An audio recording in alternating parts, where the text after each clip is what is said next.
بسم اللہ الرحمن الرحیم۔ السلام علیکم ورحمۃ اللہ وبرکاتہ۔ الحمدللہ رب العالمین والصلاة والسلام علی اشرف الانبیاء والمرسلین نبینا محمد وعلی آلہ واصحابہ اجمعین وبعد۔ یقول اللہ سبحانہ وتعالی اعوذ باللہ من الشیطان الرجیم فاعلم انہ لا الہ الا هو فاعلم انہ لا الہ الا اللہ واستغفر لذنبک وللمؤمنین والمؤمنات۔ وقال سبحانہ وتعالی قل هل يستوي الذین يعلمون والذین لا يعلمون۔ برادران اسلام، دینی اور ملی بھائیوں، نوجوان دوستوں، احباب اور بزرگوں، قابل احترام ماں اور بہنوں، عزیز بچوں،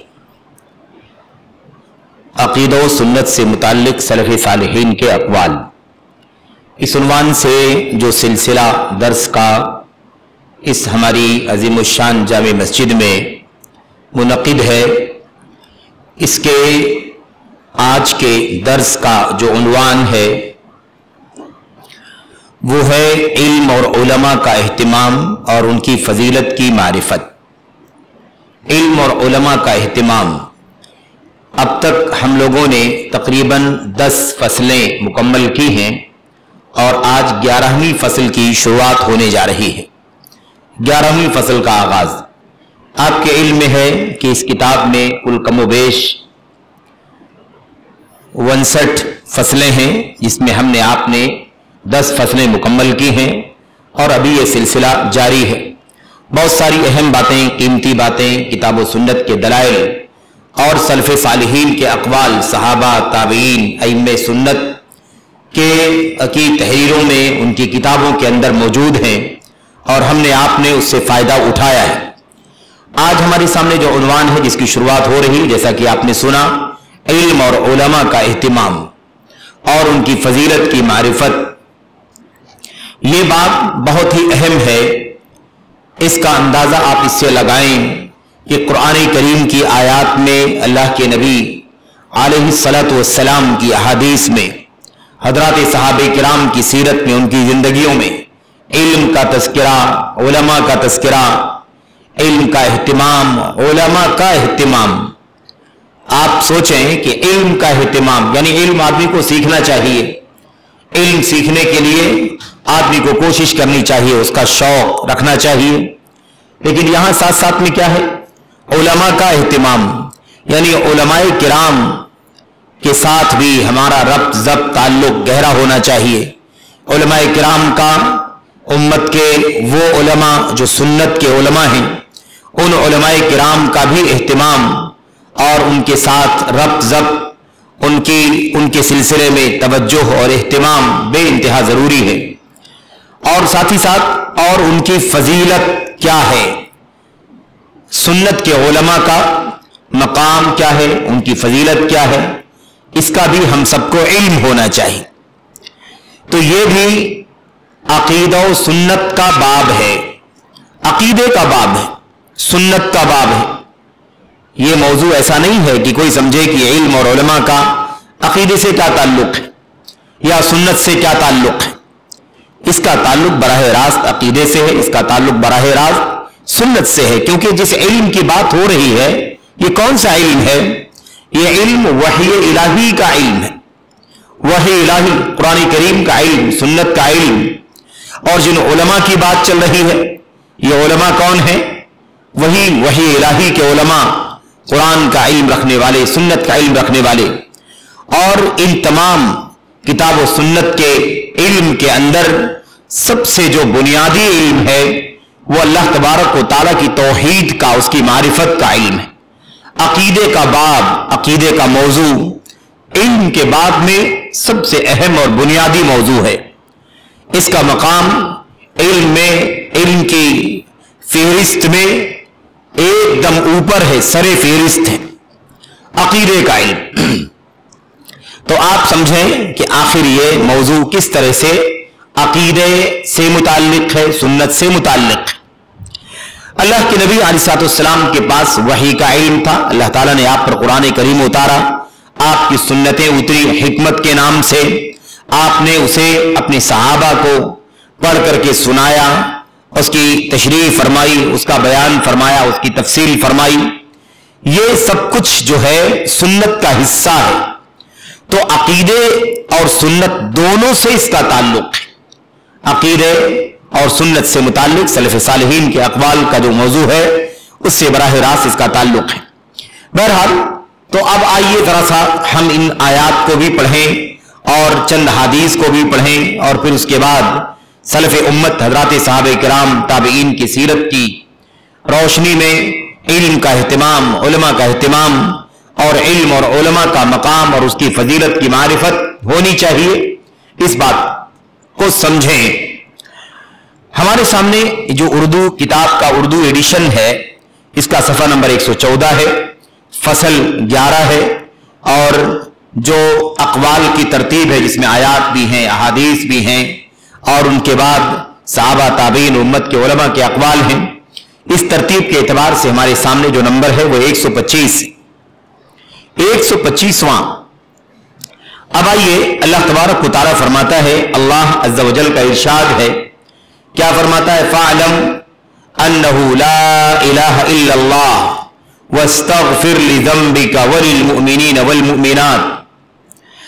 یہ سورہ محمد کی آیت کریمہ ہے، معروف مشہور آیت کریمہ ہے، جسے عقیدے کے بعد میں، توحید کی وضاحت کے بعد میں امت کے علماء ہمیشہ پڑھا کرتے ہیں، یہ ثابت کرنے کے لیے، اس بات کو واضح کرنے کے لیے کہ علم جو ہے وہ سب سے پہلے ہے، اور علم کے بعد ہی کوئی چیز آتی ہے۔ علم سے پہلے کوئی بھی چیز نہیں آ سکتی۔ اور یہ جہاں تک بات دین سے متعلق ہے، عقیدے سے متعلق، سنت سے متعلق، تو یہ مسئلہ تو ہے ہی، لیکن آپ دنیا کے بھی کسی بھی موضوع، کسی بھی فن، کسی بھی علم، کسی بھی سبجیکٹ کی بات کریں تو سب سے پہلے اس سبجیکٹ اور اس فن کے علم کی بات آتی ہے۔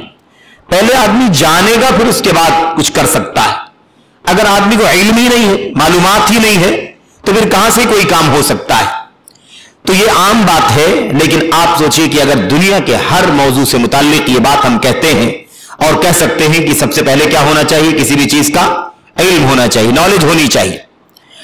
تو اب اگر یہ چیز دنیا کے علوم میں مطلوب ہے تو عقیدے کے بعد میں، عبادات کے بعد میں، سنت کے بعد میں، اصولوں کے بعد میں، آخر علم کی اہمیت سب سے پہلے نہیں رہے گی، تو پھر وہ علم، وہ موضوع، وہ عقیدہ، وہ اصول، وہ منہج، وہ عبادت آخر کہاں سے درست ہو سکتی ہے؟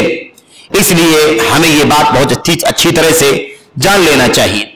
اللہ تبارک و تعالیٰ اپنی نبی علیہ الصلوۃ والسلام کو مخاطب ہو کر فرماتا ہے، فَاعْلَمْ أَنَّهُ لَا إِلَهَ إِلَّا اللَّهُ، آپ صلی اللہ علیہ وسلم جان لیں کہ اللہ، یقیناً اللہ تبارک و تعالیٰ کے سوا کوئی معبود برحق نہیں ہے۔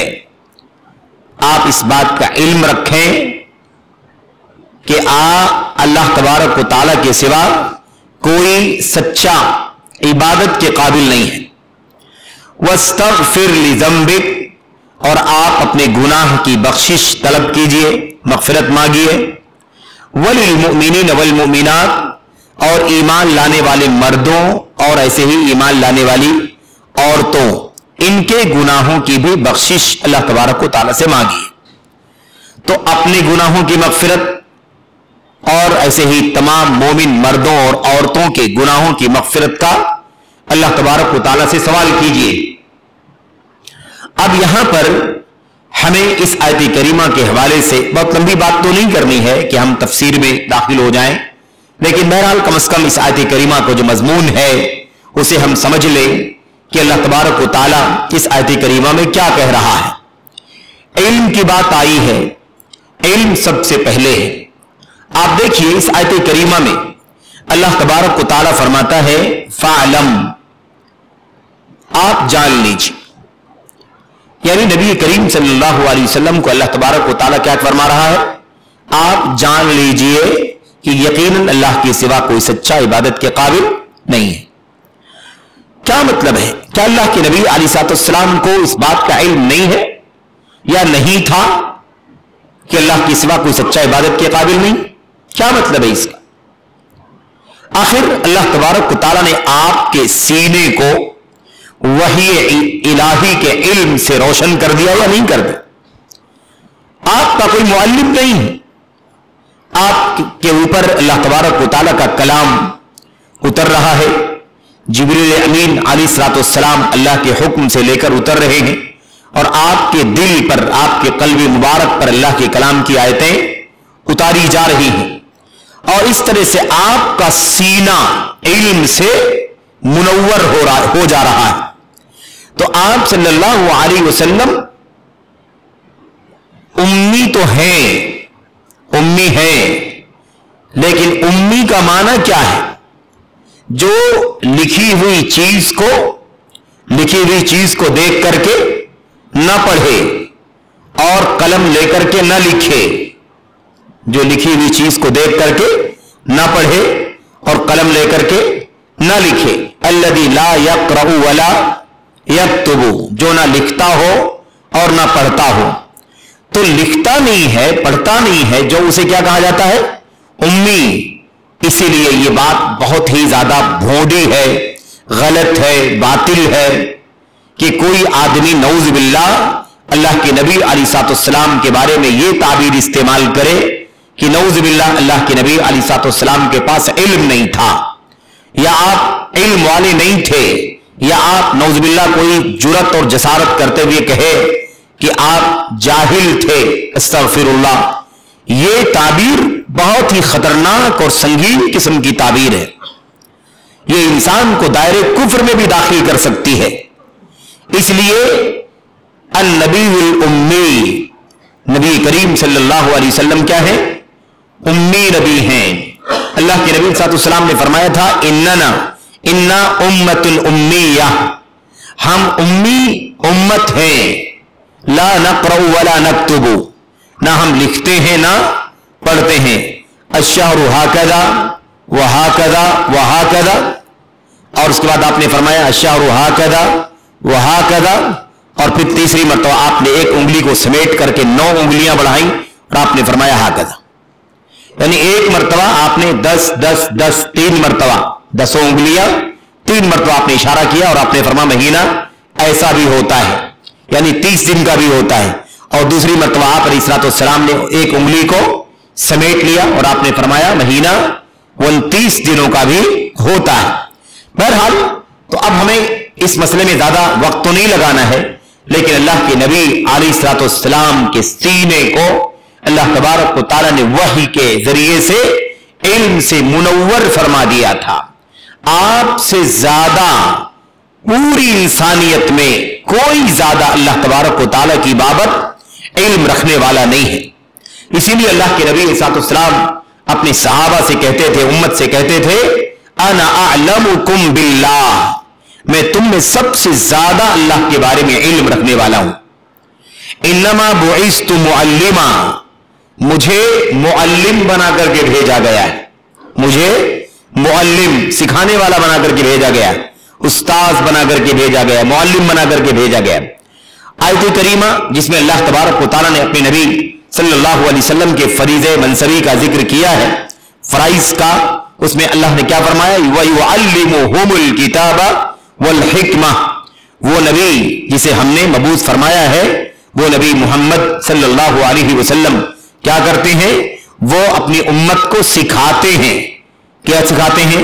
الکتاب والحکمہ، کتاب سکھاتے ہیں، کتاب کی تعلیم دیتے ہیں، والحکمہ، اور حکمت یعنی سنت کی تعلیم دیتے ہیں۔ تو خلاصہ یہ کہ اللہ کے نبی علیہ الصلوۃ والسلام کو علم نہیں ہو اور اللہ آپ کو فرمائے کہ آپ علم حاصل کر لیں اس لیے کہ جانتے نہیں ہیں، یہ معنی نہیں ہے اس کا، یہ معنی نہیں ہے۔ پھر کیا معنی؟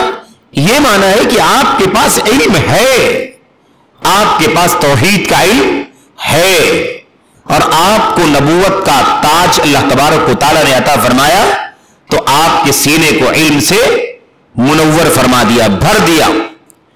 اب اس آیت کریمہ میں جو اللہ تبارک و تعالیٰ فرماتا ہے کہ فَاعْلَمْ أَنَّهُ لَا إِلَهَ إِلَّا اللَّهُ، آپ جانیں